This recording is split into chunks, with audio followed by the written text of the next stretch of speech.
Hi friends, हमारे Gyandeep channel पर आप सभी का स्वागत है। शुरू करते हैं कार्तिक मास का 10वां अध्याय। इससे पहले गायत्री मंत्र। ओम भूर्भुवः स्वः तत्सवितुर्वरेण्यं भर्गो देवस्य धीमहि धियो यो नः प्रचोदयात्। भावार्थ, उस प्राण स्वरूप, दुखनाशक, सुख स्वरूप, श्रेष्ठ, तेजस्वी, पापनाशक, देव स्वरूप परमात्मा को हम अपने अंतरात्मा में धारण करें। वह परमात्मा हमारी बुद्धि को सन्मान में प्रेरित करें। राजा पृथु बोले, हे ऋषि श्रेष्ठ नारद जी, आपको प्रणाम है।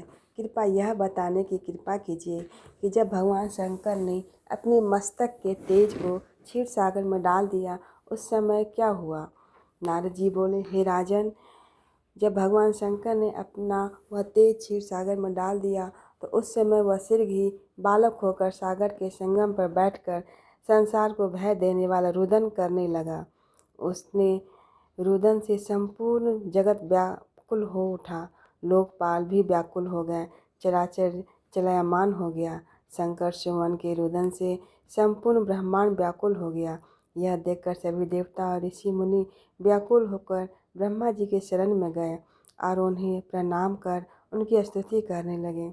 उन सभी ने ब्रह्मा जी से कहा, हे पितामह, यह बहुत ही विकट परिस्थिति उत्पन्न हो गई है। हे महायोगिनी, इसको नष्ट कीजिए। देवताओं के मुख से इस प्रकार सुनकर ब्रह्मा जी सत्यलोक से उतरकर उस बालक को देखने के लिए सागर तट पर आए। सागर ने ब्रह्मा जी को आता देखकर उन्हें प्रणाम किया और बालक को उठाकर उनकी गोद में दे दिया। आश्चर्यचकित होते हुए ब्रह्मा जी ने पूछा, हे सागर, यह बालक किसका है? शीघ्रतापूर्वक कहो। सागर विनम्रतापूर्वक बोला, प्रभु, यह तो मुझे ज्ञात नहीं है, परंतु मैं इतना अवश्य जानता हूँ कि यह गंगा सागर के संगम पर प्रकट हुआ है। इसलिए हे जगत गुरु, आप इस बालक का जात कर्म आदि संस्कार करके इसका जातक फल बताइए। नारद जी राजा पृथु से बोले, सागर ब्रह्मा जी के गले में हाथ डालकर बार बार उनका आकर्षण कर रहा था। फिर तो उसने ब्रह्मा जी का गला इतनी जोर से पकड़ा कि उसने पीड़ित होकर ब्रह्मा जी की आंखों से आंसू टपकने लगे।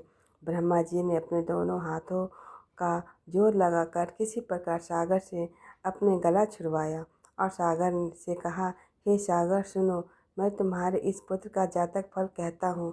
मेरे नेत्रों से जो यह